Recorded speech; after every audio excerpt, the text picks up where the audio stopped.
จ้าสวัสดีพี่น้องนะคะวันนี้มาทดลองพี่น้องแซมเปิลนั้นไม่เซลฟี่จังหน่อยสั่งมาใหม่นะทุกคนนะ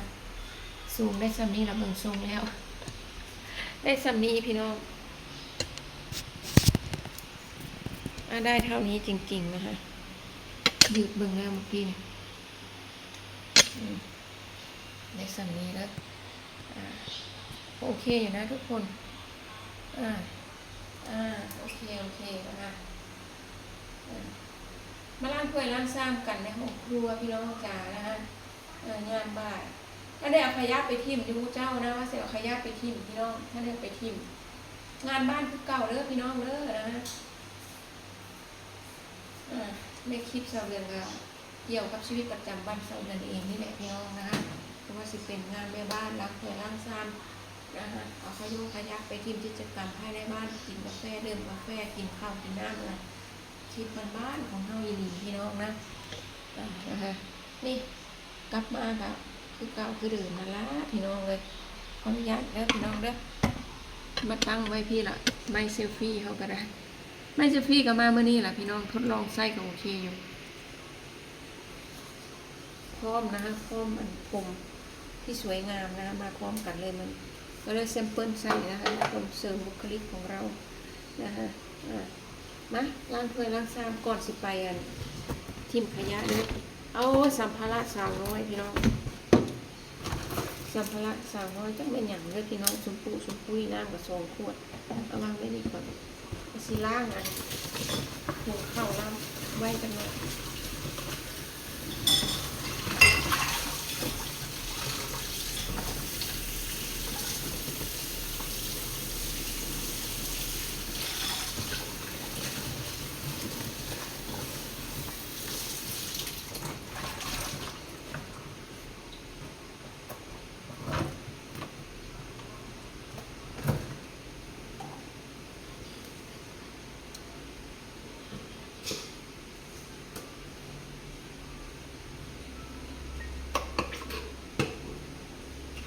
ล้างแก้วล้างถ้วยล้างชามก่อนสิไปทิ้งขยะพี่น้องยามแรงล้างตลับข้าวตลับน้ำโอ้งานบ้านชาวเรือนยังหลายอยู่เด้อพี่น้องคุณข้างทุนกันยังมาล้างข้างนอกก็บ่หลายดอกว่าถ้วย2 ใบนั่นแหละถ้วย2 ใบนั่นแหละพี่น้องล้างกันหน่อยก่อน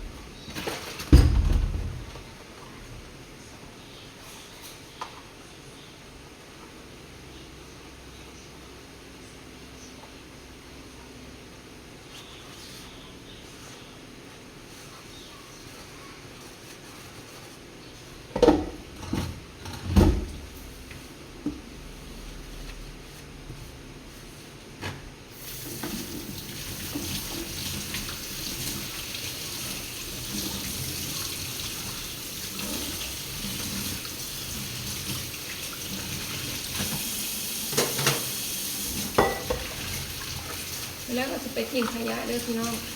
ล้างถ้วยล้างชามแล้ว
คนไก่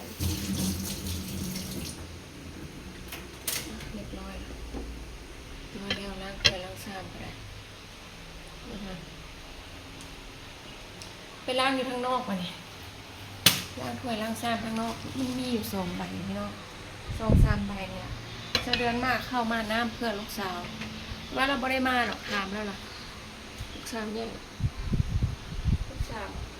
ไม่อยากให้เรามาอยู่อยากให้เรามาหาเฮ็ดเราอยู่น้ำกินน้ำกันนะพี่น้องเพราะว่าจะเดือนไปได้กู้มาเนาะไปสแกนไทยช่วยไทยนั่นแหละนะสแกนไทยช่วยไทยไว้เล็กกุ้งมาโลนึงแต่อยากให้ลูกมาเฮ็ดกินน้ำกันเล่ากับว่าแม่บ่ได้ไปดอกมาสั้นมาอื่นน้องนี่กับยุทธเนาะวันที่12 สิงหานะคะยุทธอื่นบ่ได้ไปโรงเรียนอีกโรงเรียนยุทธโรงเรียนกับยุทธดูอีกช่วง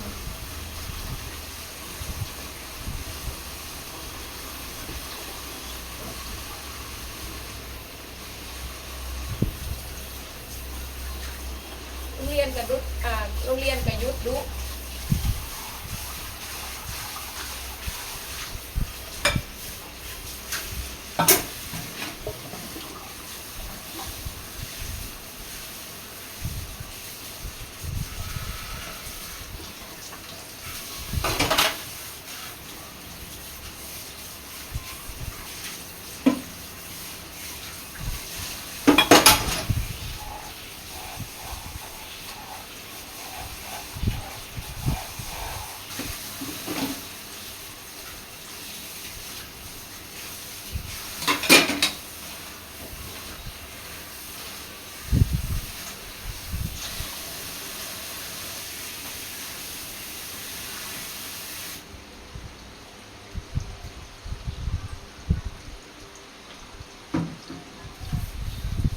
ล้างอ่างของมัน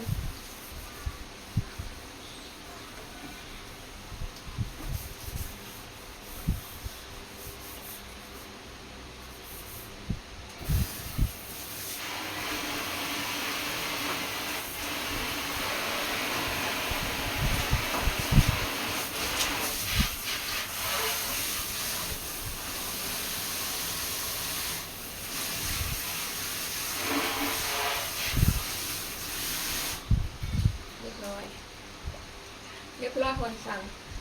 นะฮะมาที1ข้าวข้างหม้อข้าวซิมมึงก่อนเป็นไงจังหน่อยจัง1ท่านในค่ะคุณซักผ้าใครไปซักผ้าแล้วเสียงนกห้องอยู่ข้างหลังบ้านนกกับห้อง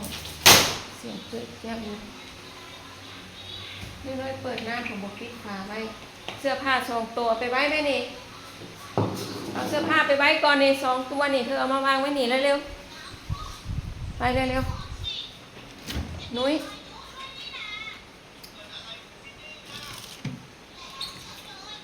น้ำมะพร้าวนิดหน่อยน้ำมะพร้าวหน่อยสดชื่นจังเลยน้อยกว่านอนเบิ่งแท็บเล็ตอยู่ค่ะเลิกเรียนมาสิแล้วแม่แย่งแท็บเล็ตสิแล้วโอ้ยมันปิดเทอมแล้วบ่อยู่บ่เศร้าแล้วเด็กน้อยเนาะแย่งแท็บเล็ตแค่อ่านโทรศัพท์น้องนี่เราบ่อยากให้ยุดปานใดบ่อยากให้ยุดปานใดเนาะ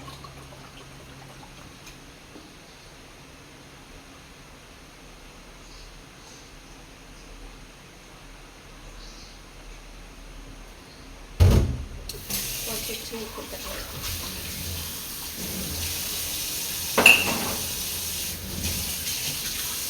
ก็แค่แบบกินอะไรเล็กน้อยแม่กินครบแล้ว2 ซองนะคะ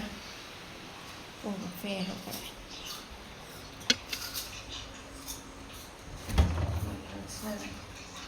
ตามระเบียบตามระเบียบ